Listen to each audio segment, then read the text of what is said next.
Hello, hello, hello, and welcome to My Empty Hands, a podcast focused on Kempo, but we also cover the other martial arts when so needed. I am Reggie Darden, and quite excited to have our great guest on today. So we got Brittany Tatum on, and we're gonna just talk some Kempo and kind of go from there. I typically start things off by just kind of giving a little bit of my background so that the guest is kind of familiar with me. So I started in the early to mid 90s in Kempo right after seeing The Perfect Weapon, a little movie I don't think anybody's heard of. Not at but, all. I saw Mr. Speakman and his great Kempo moves, and I said I got to do that. So signed up and just got right into training. I trained for about 2-3 years. Almost got to my third brown when I left for the Army, and while I was in the Army, I got to do a little bit of Taekwondo and Hapkido and some boxing. And did that for a few years. When I got out of the military, I couldn't find a school that really suited my needs. So I just kind of did my own thing. Kind of tried to remember all my techniques and such from before. The school that I started at was essentially under the Tracy's curriculum, Tracy's Kempo curriculum. Beautiful. So when I, just kind of did my own thing until I found the art of capoeira, and just got all involved in that. Saw another movie, Only the Strong, and that much like Kempo, it hooked me right away, and I had to do that. So I started doing capoeira, and as of this recording, I'm coming up on 17 years doing Nice. that. So it's been a fun journey, not only learning, but I ended up inheriting the group that I was part of, and so I got thrust into the teaching side of it. So That's the best. been kind of doing that as well, and just really enjoying that. But I always kept my love for Kempo, and I decided that I needed to seek out a school, and Sensei YouTube was not getting it done for me, so hunted around and found a school that worked for me. And this particular school is under the Ed Parker American Kempo, Sure. so different curriculum than I started with. So much to my displeasure, I had to start over as a white belt, but I was, I'm glad that happened. So, because I learned so much more now by learning the principles and technology and the terminology. Right. And just by the time I got my orange belt, I was like, man, I know so much more than I did, almost being a brown belt. So, so I was happy with that, and I've been training that, and just really enjoying it. Of course, I want to do a million other things, Sure. but I've just been really working it and enjoying it. And also, as of recently, I've joined the Instructors program at my school. Nice. And so even though I've got to teach capoeira for a long time, teaching Kempo is now something that I'm learning about and getting my feet wet into that, and enjoying that. So looking forward to where that's headed, and we'll kind of talk about the teaching side of it in a little Sure. bit. But that's my story, and I'm sticking to it. So I will turn things over to you to fill us in on. Well, I guess this is a little different since obviously you're the daughter of someone that Kempo people may have heard Am of. I? So it's kind of obvious, but how did Kempo find you, Sure. and how did it all get started, and yeah, fill us in. Well, as you know, my father is Grandmaster Larry Tatum, and my mother is also an eighth degree Dan. The, yeah, so I mean, I'm pretty sure that the first fist I ever made, right, as a baby, and in fact, they have pictures. It was very strong. It was in perfect form, which was good. Um, you know, Kempo was something that my parents never forced upon me, right? So I grew up obviously in a dojo, my my home core memories that make me feel safe and like, oh, just like a warm blankie are the smell of a gym, right? Like sweat, um, carpet mold, right, from the West LA school where my dad was. And yeah, Oh yeah, no, my yeah, first school, we had the shag oh yeah, carpet, and before you even, when you got to the end of the block, you knew, hey, there's a karate school down the yeah, street for sure. yeah. So yeah, I know the smell Right, the very smell well. of a sweaty gi and the sounds, right? So the sounds of people working out hard and the kiais and the community, like the feeling of being home, uh, growing up in dojos, because students are more than just students; they become your family as well, and you get to know them, you get to know their stories, and so as a young child, growing up in that. I got to hear those stories and be around those people. Like I knew Jeff Speakman as a really tiny person, um, and I count myself fortunate for that.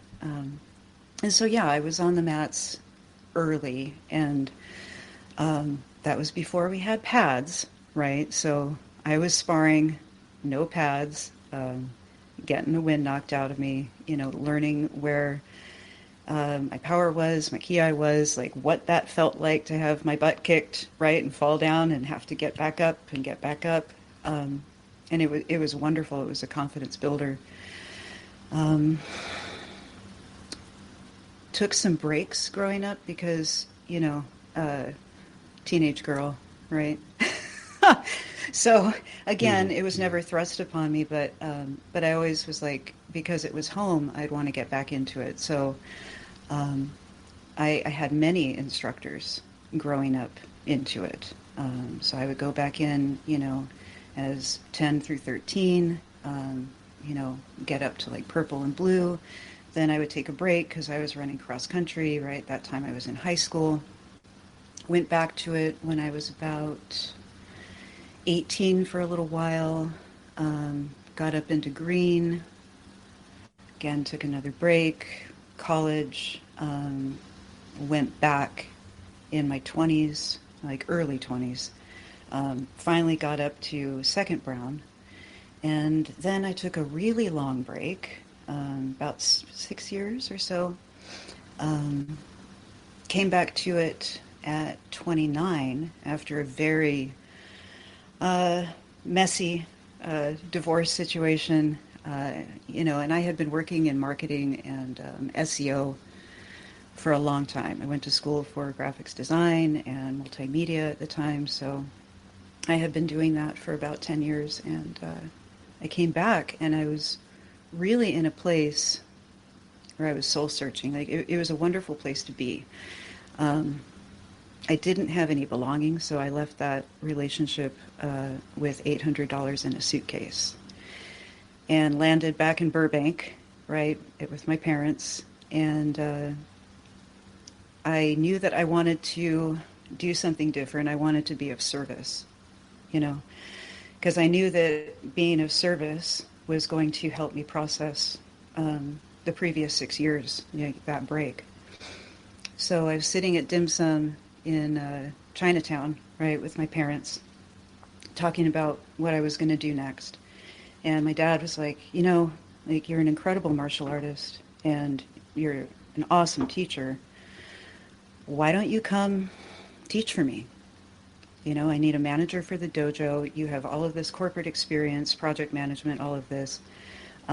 You can, come and be a manager, and I need help with the social media and the website and, social presence, all of that.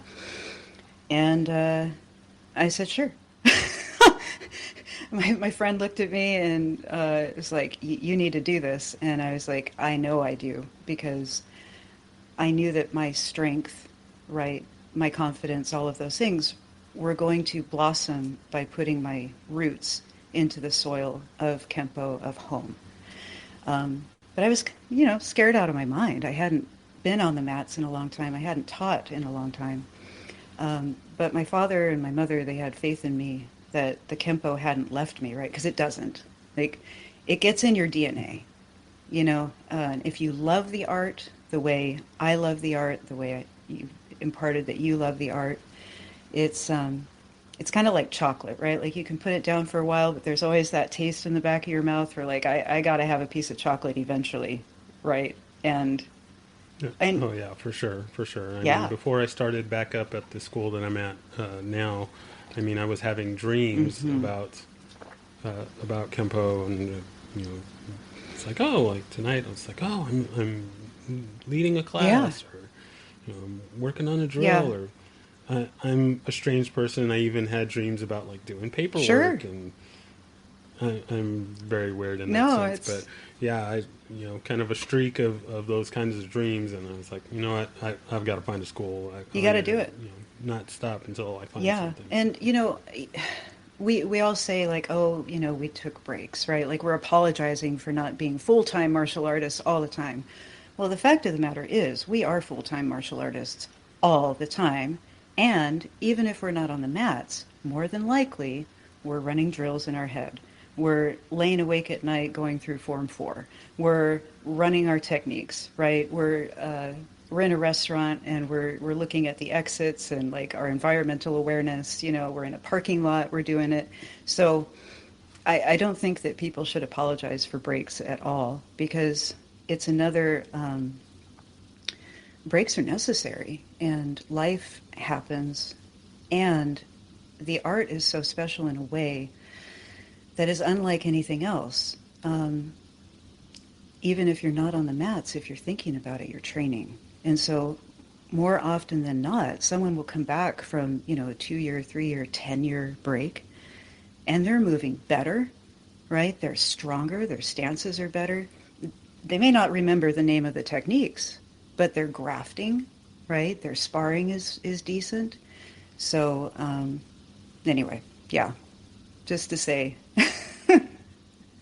always doing it. yeah, no, I like what you say about being that full time martial artist, and not apologizing for Right. breaks. It's like something that I like to say is that we don't find Kempo, It Kempo finds does. us, and we have you know it comes into our life at the point that it needs Mm-hmm. to. So like with me, there was a 25 plus year gap between my Mm-hmm. Kempo schools, and as much as I would have loved to have continued training, originally, I'd be, whatever, uh, uh, you know, big high black belt at that point in my life. It was not, that wasn't the right Right. time for me to be there. I wouldn't have met the people that I would Yeah. have met, had I stayed. I wouldn't, trained in the places that I Mm-hmm. trained, or just be in those parts. So I look at now, and I love my school and my instructor, so much that it's like, yeah, if things were different, I maybe wouldn't be Oh, here, yeah. and that's Oh, huge. totally. So yeah, I just see it as Kempo wasn't ready for me at that Mm-hmm. time, and now it Yeah. is. So It does. It shows up in the best ways. And I'm, you know, as a kid, I didn't appreciate it as much as I do now. Even in my 20s, right, with a partially developed brain, because your brain doesn't develop fully until like you're even 26. I was kind of a punk ass kid, like totally didn't have appreciation for uh, people, or even know like who I was, or where I was, in the pattern, right, the universal pattern or life or whatever. Came back to it at 29, in the circumstance that I was. And I felt this incredible sense of gratitude and and humility. It wasn't about rank. It was, and it's still not about rank, for me anyways. It's about the love of it, and what it gives to people, right?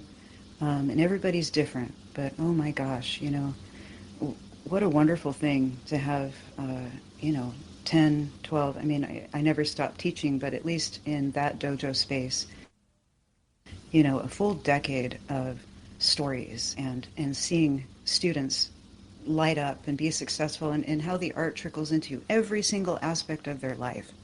You know, the idea that, I'm going to be a little philosophical here, but like, let's say, for example, you're trying to help a student with their techniques, and they're just not in the right angle, or, wherever they are, they're just struggling. And you look down at their stance, and they're just a couple of inches off, or they're just not quite in a forward bow. And you just adjust them a little bit. Well, then suddenly, that little adjustment, right, it filters into all of their movements, all of the techniques. Suddenly, as an instructor, you don't have to fix 15, 20 different things, right? You've fixed one tiny thing that's articulated all the way through their own pattern, like, and where they are in their reference point. And then you get to hear about how that's fixed so many things in their lives, right? That mental adjustment, that mindset adjustment. And that's what I find beautiful about it. I mean, yeah, I love the science of motion. I've been working on 8 lately, and talk about just incredible, eyes wide open, aha moments. But yeah, I rambled a bit there. I like that. I like that. So you said that you weren't forced into it, which is good. But obviously being who you are, and your relationship. Do you think there was any kind of pressure, to stick with it, or it's just always I want to do this for me? And I would say that the pressure that I felt getting from brown to black, was definitely pressure that I put on myself, um, because I want to preserve the lineage of the teachings so badly. I believe in taking the time to learn the dynamics, to pay attention to form, to pay attention of your angles, or pay attention to your angles, and to not put everything into the what if phase, right? Because a lot of instructors do, you teach delayed sword 10 different ways, right? And to a new student, if you're not giving them the block print, right, of the stepping back, the pinning, the strike, the kick, the hand sword, getting out of there, in my opinion, you're robbing them of the ability to create their own what ifs down the line, right? And so for me, the pressure that I put on myself back then, and the same pressure that I put on myself now, is preserving the block print, if you will, right, of the foundational aspects of the techniques, so that when I teach it, I'm giving my students the opportunity, right, to build their foundation without putting in, without putting in, Brittany dough, right, like my way. It's like, no, let's give it just to them, Let them figure out their own handwriting, Let them have their own meaningful dialogue down the road. But let's at least teach it the first time the exact way that it was meant to. Because Kempo works if you have a solid foundation, right? And most of the time, when I see and I experience myself, it's like, oh, this technique doesn't work, or like, oh, what's an awkward one? Oh, dance of death, right? Like, I mean, I'm just under 5'4". So to give everybody context, I like weigh in at 144 and I am at like 5'4". So getting people down, right, was a struggle for me until I realized that my angle of incident was not feeding my proper, angle of entry. Once I went back to the base technique and I looked at my alignment, and I was like, oh my gosh, I'm really stepping in the wrong position. It worked. So that's the pressure I put on myself, right? Is every time I find a technique where it's awkward, or every time, I hear somebody say like, oh yeah, but this wouldn't work, that is my cue to say, no, let's go back and see why it's not working, because it does, it's designed to, but you have to, have instructors that are willing to say, oh, I didn't think of that. Like, I'm teaching it out of a what if phase. Let's go back to the ideal phase. And two, you have to kind of slow your ego down, right? And stop getting in your own way. Be willing to step out of the way, right? Again, patterns, being in the universal pattern, using it. Exactly. Yeah. Exactly. So coming up, was there? So I kind of imagine, when coming up in the lineage that you're in, I kind of envision this almost, I guess, kind of Karate Kid way of, oh well, you're getting the lessons, and it's like, okay, like, go ahead and wash the dishes, and this is a Kempo lesson in disguise. And so was there like a separation between, okay, like this is the our training in the studio, and then this is our our home life, or was it kind of always, you were kind of quote unquote always on as far as the training? Always Training on. went? I mean, it always on, but like not like in a like a comic who's always feeling that they have to be on and like wear that persona. We're martial artists, we're like a modern samurai family. The Bushido code, the Kempo code, right, or creed, doesn't end when you get off the mats, right? It becomes who you are. So, yeah, conversations at dinner, because both of my parents are, teaching and managing the association and doing seminars and all of that. I mean, I grew up listening to that, helping design the website for the private dojo and those things. I mean, yeah, and then there are, of course, like at home moments, right? Like when you're cooking and you go in the spice cabinet and it falls and you catch it with your left hand and you're like, haha, or you take out like a knife, right, to like cut something and you're flipping it, right? You're in the kitchen, you're flipping it. Yeah, It's a very dinner nice. party and you don't realize it, and people are like, what are you doing? I'm like, oh, yeah, never mind. I'll put the knife down. And I just love it, and I'll mention this for the listeners. So she just I love that you just had this a large knife, just, I mean, automatically right there at the They're two large training knives. knives. Excuse They're me. plastic, but yeah. Still, I mean, without any hesitation, and just I pulled did. those right out. I was like, that is definitely a Kempo person, if ever I And see. we Now we got a got a katana. sword. Yeah, this Like, is my. oh my So goodness, this is my my goodness. workstation where I do my regular work. I'm a comms manager, and because working with eight. All right, so let's give the listeners some context, because I don't just like run around with large knives or training knives all the time. Very dangerous to do so. Don't do this at home.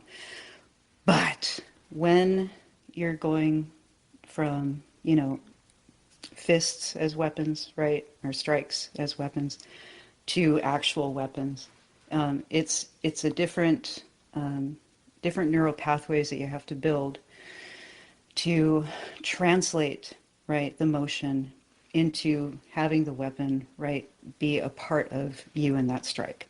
And for me, um, because, like I double jointed, like articulation in my hands when I'm doing forms. And plus I've got this like finger that broke a while back that doesn't quite close. Mm. Um, if people see me on the videos that my dad posts, you might see me milking the cow, right? So like kind of open fist, especially when I spar, right? I'm not a Mm-hmm. obviously like a closed fist fighter. Like I like to stay loose. Well, that's not going Mm-hmm. to translate well if you're holding on. You need to hold on to a knife, right? Or a baton or something like that.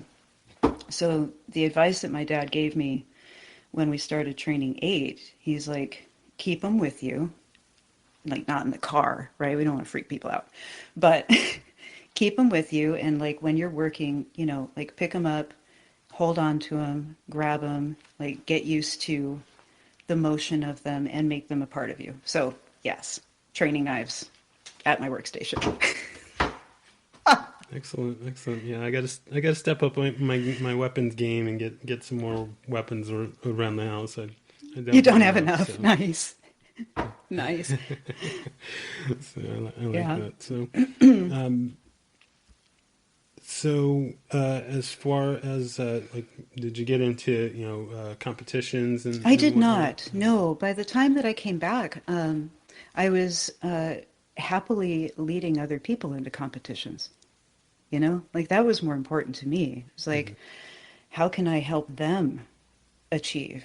Because again, like rank and accolades and things like that, um, they've never been my focus. I had such, God, my cup was so filled and it's still filled to this day by, teaching people are like, hey, I want to go, to the internationals. I want to take, short three. Or, hey, I want to do something different. I want to create like a fan kata. It's like, well, yeah, let's do that. Let's get into it. So that's more of what I was doing. Or sparring, right? Like training people on how to, yeah, be better at their sparring, be better at point sparring.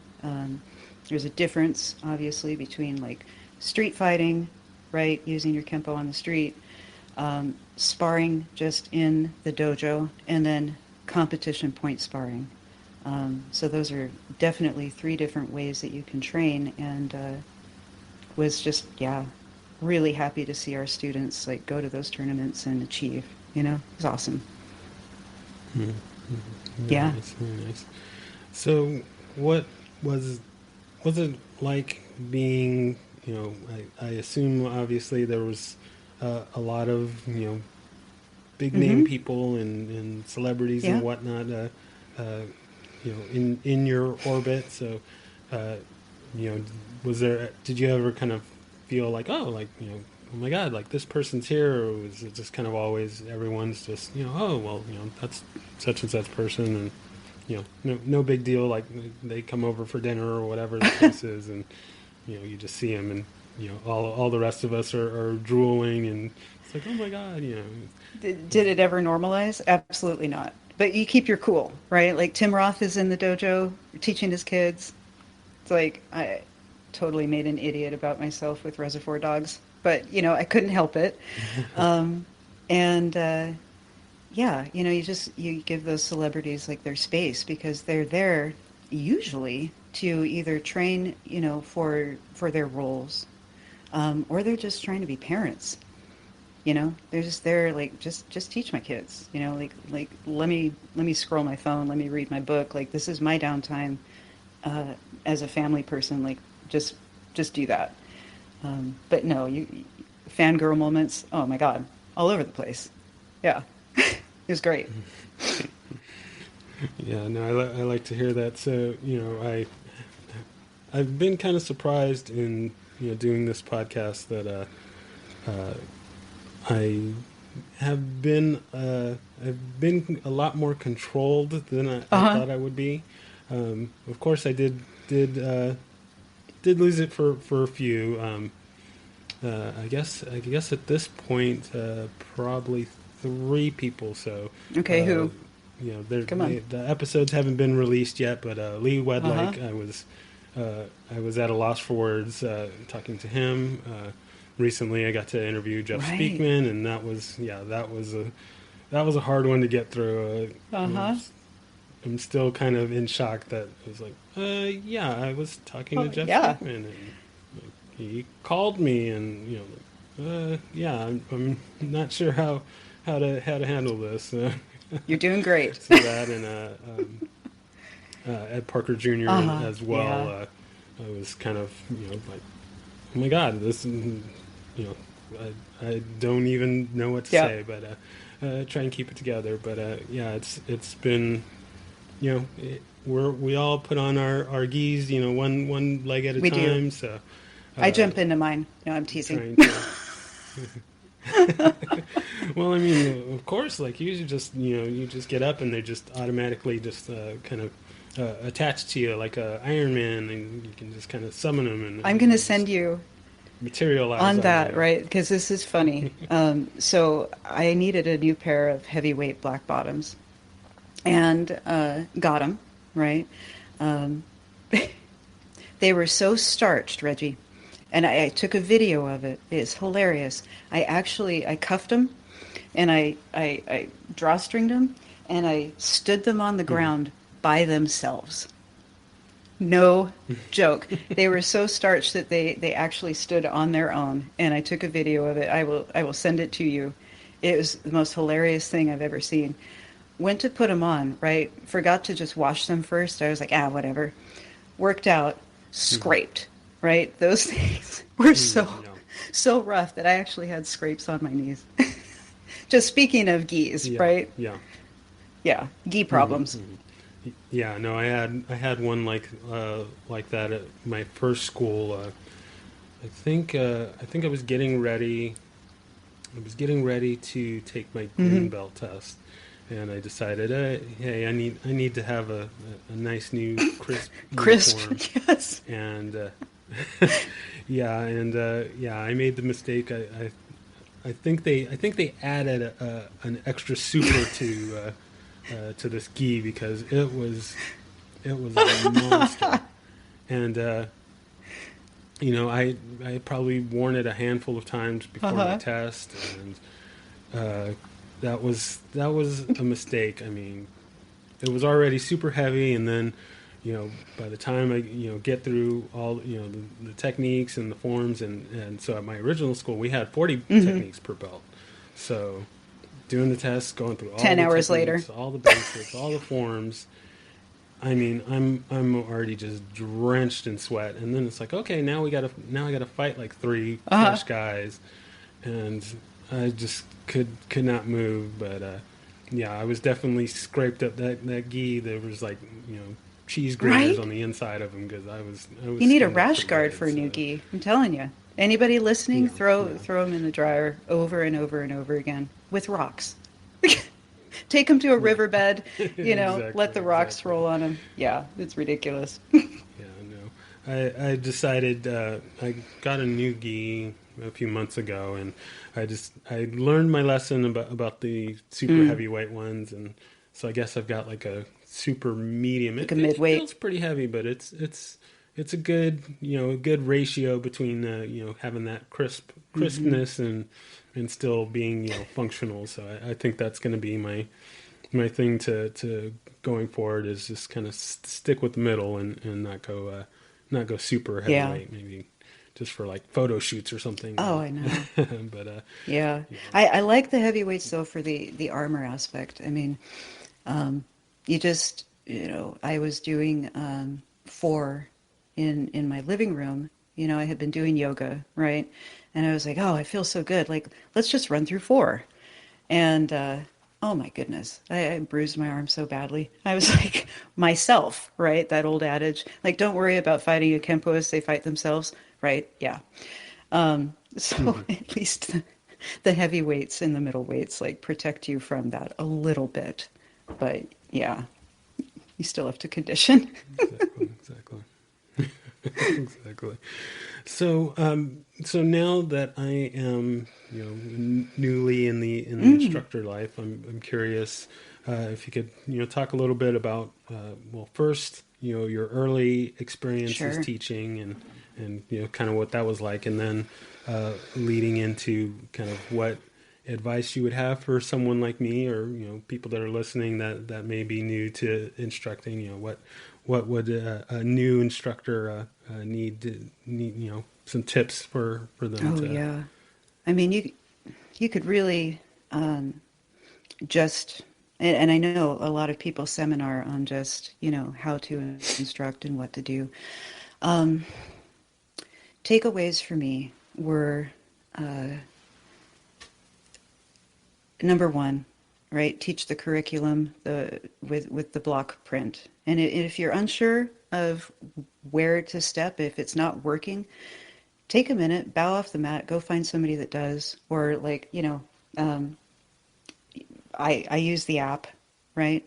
Even in training now, I'll pop open the app, I'll pop open YouTube, I'll find my dad, and I'll be like, okay, what's going on here, or I'll call him. But if you don't have any of that, have somebody that's going to be honest with you and give you the information you need to give back to your students. So that's number one. Never be afraid to like bow out of a lesson for 5 minutes and get it right, instead of um, allowing yourself, your ego, your embarrassment, right, your excitement or whatever to get in your way, because it's really about them. The more you pour into your students, the more you learn about the art, the more you learn about yourself. You learn your own pain points in teaching, right? So that's number one. Number two, listen to who they are, right? It's very easy as an instructor to get onto the mats because you're feeling good, right? You're already feeling confident. You're in your gi. You're in a position of influence. And you're like, oh, I get to mold these people, right? Keyword is get to. It is a gift. But it's not, in my opinion, an opportunity to fill someone's head with your way, right? It's an opportunity to learn who your student is and to show them the way. So instead of pontificating about how good you are or jumping to the ideal phase, but wait, look at what I can do, and like I can teach you to do that too, right? It's not about hero worship. It's about giving your student the opportunity to be their own hero and then workshopping it backward, right? Like engineering it from there backward, reverse engineering to what you can give to them. And then the third is don't talk so much, okay? Because you can get into an explanation of something. What is it? My partner just brought up Einstein. It's like, if you can't explain something simply, you don't understand it. So if you find yourself going on a long tirade, stop. Do the art. Let them do the art. Let them ask the questions and then ask them, do you get it? What questions do you have for me? Like, how can I help you succeed at this? Where do you feel this in your body? And for goodness sake, drop those stances. Drop them. Make your students sit in their stances. You know, get those knees bent. Get the weight distribution properly on the outside of the feet. Make them stretch into forward bows. Let them be uncomfortable in wide kneels. Run those drills. Have them drop. Because so often I see people and it's like they're not marrying the uppercase with the lowercase or the middle case, right? Or hips or anything like that. And they won't have the power and the structure as a young student to be able to go into black successfully or even really be safe on the street, right? You're going to be off balance. So nobody's going to attack you while you're barefoot wearing your gi in front of your peers, right? Nobody's going to like throw 5 swords and windmill at you and stop, right? They're going to go through you. You have to train that, So the other thing would be hit your students. Develop meaningful dialogue. Obviously, like don't plow through them like they're like they're not human, but give your students the opportunity to feel what it feels like to actually have some power behind the attacks and train them to be good ukes, right? Let them experience that too. Because the more we can make it as real as possible in the dojo, right? Get out of our own way with the teaching, teach the block print, teach the art. Honestly, the safer our students are, right? Because we want them to be safe, we want them to be inspired, but give them the structure. So I will soapbox on that all day, Reggie. All day. Oh no, I like that you hit on great points. I know number three Huh? definitely hit me because yeah, I'm like the king of the rat holes, and my mind is always. I liken it to the show Family Guy, and they do all these kind of cutaways when they're doing kind of jokes, and that's like my mind. I'll start talking about something, and then I'll get this like cutaway, you know, thing in my mind, and I'm like, oh, and then I got to go, talk Yeah. about that. So yeah, that's a big one for me, and then the stance is a big one for Yeah. me, and I kind of chuckled at that because at my school we, every time the wide kneel, closed kneel Mm-hmm. comes up, it's like, okay, like we're gonna do this now, so just like deal with Yeah. it. Like you need to do this, and everybody's like, oh boy, here we go. Like no, we don't want to do that, but yeah, that's something that's gotta be done. So Yeah. yeah, I'm glad that you mentioned Oh, that. yeah. So Mm-hmm. that's a good one. So the next thing, where kind of in your experience, what kind of things do you see for the future of Kempo, or where would you like to see it go? We don't want to get into all the drama and whatnot, but Oh, yeah. just kind of where would you like to see things go, or where do you see that maybe they're heading? Kind of with the things with like MMA and just kind of different ideas of kind of how Kempo should is Mm-hmm. going. So some kind of what I was thinking about with kind of with this idea. I was talking to somebody, and they mentioned something that I hadn't really thought about, but now we're getting to this point where there is less of a connection to Ed Parker because a lot of the people that were Right. with him are are Mm-hmm. going. Our everybody's time comes at some point. So now we're starting to get to generations where they don't have someone that was either directly connected to Ed Parker, or even their teacher wasn't you know didn't doesn't even really have a connection to Ed Right. Parker. So kind of from my view, I feel like we're getting to a point where there could be a kind of a significant change in Kempo and how it's Mm-hmm. perceived, and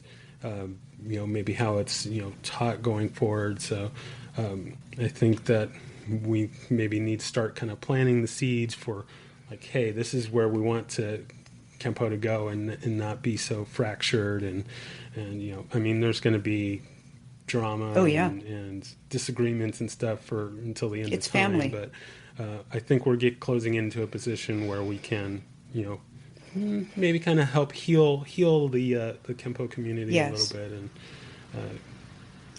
I, I have a lot of thoughts and feelings on that. Um, and they're all positive. So, the first thing that I would say is that the future of Kempo is in everyone, right? Because the art chooses how to articulate itself and how to grow and how to inspire in each practitioner.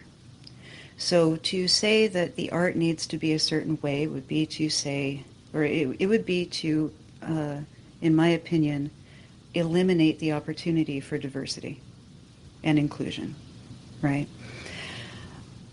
That's not to say that for myself, right? I'll speak for myself.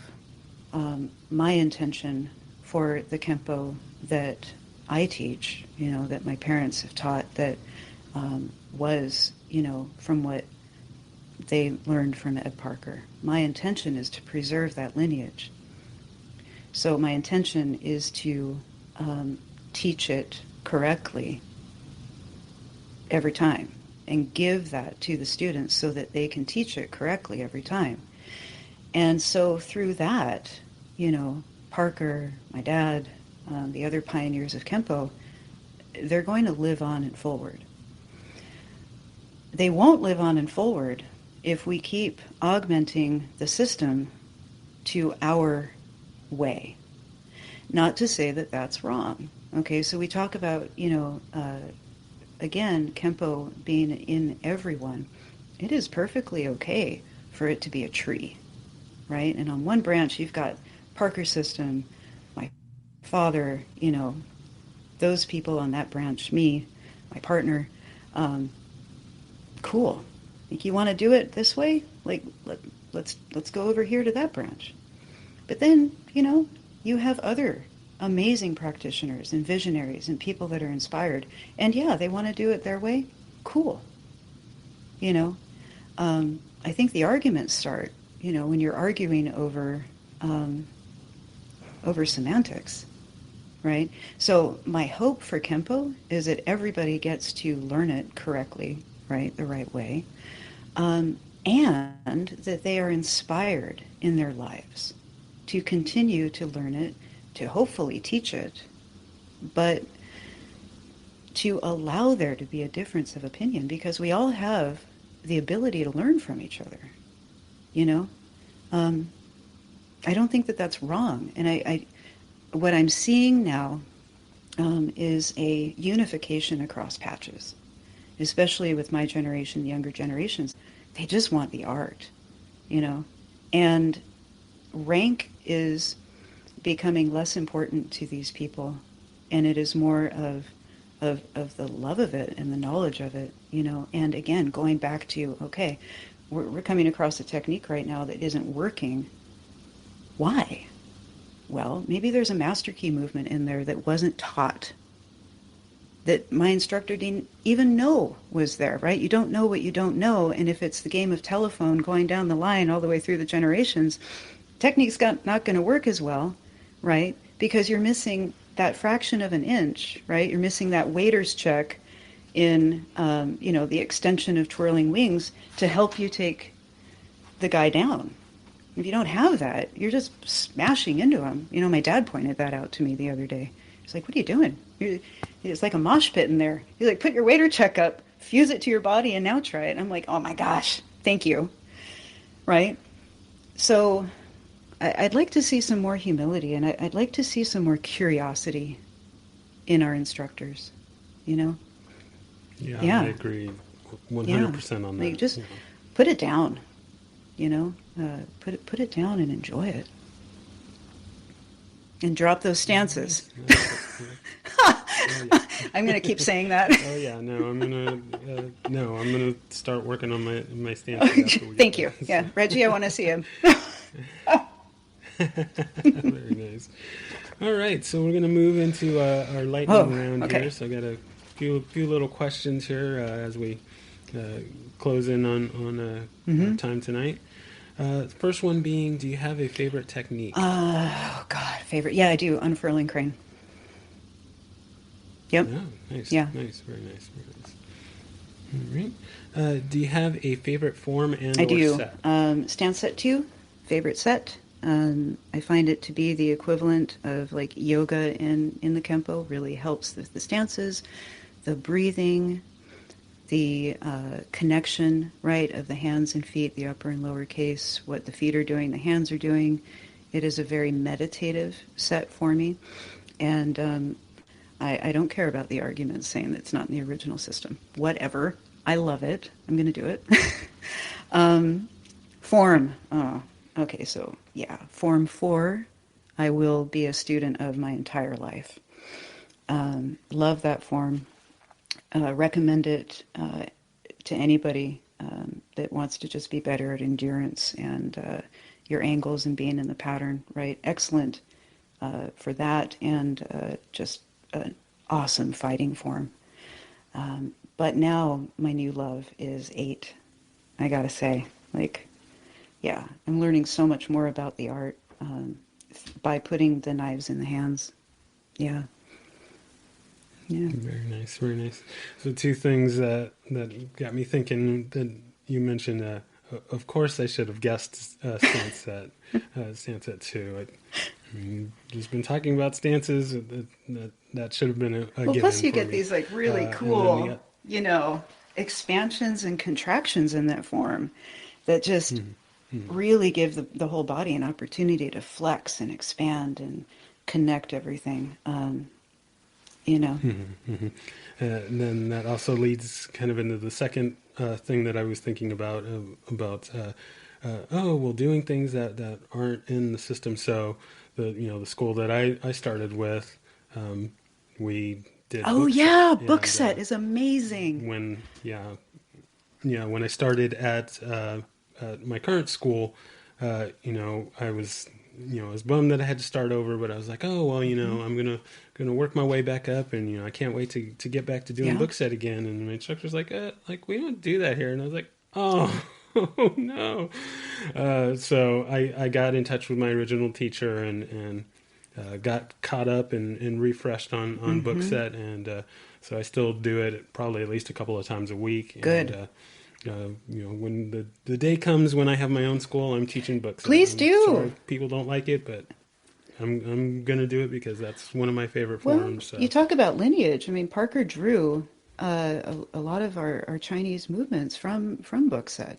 So just because he decided not to include it in the ranking system doesn't mean it wasn't foundationally important to the development of Kempo and the way he articulated the universal pattern.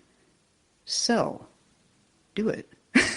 Thank you for doing it. Show yeah, us. no, Show the yeah. people. Yeah, no, I'm doing book set, and when I get to learn Tiger and Crane, I'm Oh doing that yeah. too. And Yeah. uh, Well, so if people don't like it, then eight, too bad. right? The salute in eight Hmm. is the uh, Yep. nod and the inclusion of the crane salute, right? The white crane, which was again Hmm. something that wasn't carried all the way through, but he did show homage to it and and importance to it, right? So they're there, Hmm. they're there. Good for you. Thank you. All right, and so our final question: if there was anyone that you could train with, living or dead, fictional or non-fictional, besides Ed Parker, who would that be? Anyone that I would train with, fiction, alive or dead, Yeah, John Wick. very nice, That's a no-brainer. very Yep, nice, John very Wick, nice. absolutely. Awesome. That'd be fun. Yeah, no, I've just been blown.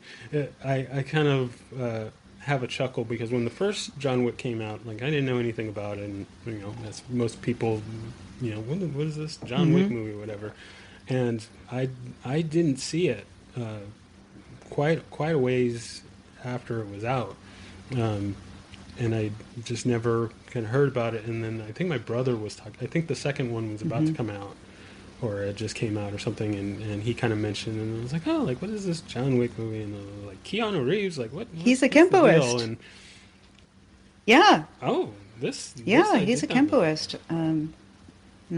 Oh, okay, well then I know the guy try that and trained train. him in the Kempo. Yeah, Oh, yeah. oh, this is also something that I love about this and doing this and talking to people is finding out, uh, and actually, I need to also give a shout out to the Everyday Martial Artist podcast with Brian Hmm. Doucette.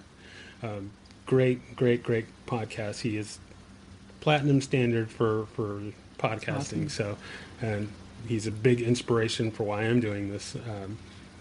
But he, a lot of the people that he's interviewed, uh, a lot of them have done Kempo or started in Hmm. Kempo. Maybe they're not specifically known for it now, but I was really surprised at how many people uh, have done Kempo or trained it as one of their arts. And so I was like, oh man, like I really got to talk to some people and find out who's who in the Yeah. Kempo world, and uh, definitely get some light onto some of those that are kind of undercover Kempo people. So, um, you know, like I mean, I remember going back, for the longest time, I didn't know Dan Santo was, Kempo, Mm-hmm. Kempo black belt, and it was like, oh, well, he's doing two-man set. I was like, why is he doing that? It's like, oh yeah, he was a early Kempo Second guy, favorite so. set, by the way, But, 2-man set. Right. oh, Yeah, so very much nice, fun. very nice, Mm-hmm. very nice. So, yeah, no, that's great. I like Yeah. that. So yeah, no, I thank you so much for taking the time to chit Well, chat with thank me. you. So now is your time for shameless self promotion. So you can plug anything you want or say anything, cover anything that we didn't Oh, how cover, and cool. we will close out with With a salute. whatever you got. Um, sure. I mean, if I get to plug something, I'm certainly going to Oh, plug anything you want. the LT Kempo app, not just because it's Dad's app, but because it rocks. I mean, it is such a wonderful tool for those moments when you're like, oh, I don't remember it, or the technique isn't working. Most recently, I was working on glancing salute, right? Like, how many of us get up the clock and then we're just having such a difficult time, right, with the glancing arm break, and went back to it, and I was like, oh yeah, it's because I'm actually supposed to step more to like 9:39. Now I'm going to turn to the forward bow. Oh, look at that, they moved. Great. So for those circumstances, I recommend it. And then for people that struggle with like the forms, a recent hack that I found to do with the app is to take the phone and or whatever platform you're using, put it towards the mirror, right? So for those of us with dyslexia, like me, who are like, okay, which arm is he using? Like, why am I on the other side? Just turn the phone into the mirror and learn it that way. You'll be just fine. Oh, excellent. That's a Yeah. great tip. So I'll have to utilize that. So, yeah, no, thank you again. It's been a pleasure to chat. Well, meet you and chat You with you. too. And um, uh, congratulations on the recent Thank you. promotion. Excited to see that and look forward to all your future accomplishments. Thank you. And yeah, we'll definitely have to do this again down the road, and find out what new things you're up to, and yeah, just talk more about specific Sure. topics. But Anytime. yeah, no, thank you Thank you. again. And there you go. And salute to you. Well done. Thank you for listening to My Empty Hands. If you enjoyed the show, please share it with a friend. If you didn't enjoy it, please share it with an enemy. If you'd like to be a guest, or if you would like to recommend a guest for the show, please email me at podcast@talkingkempo.com. Thank you.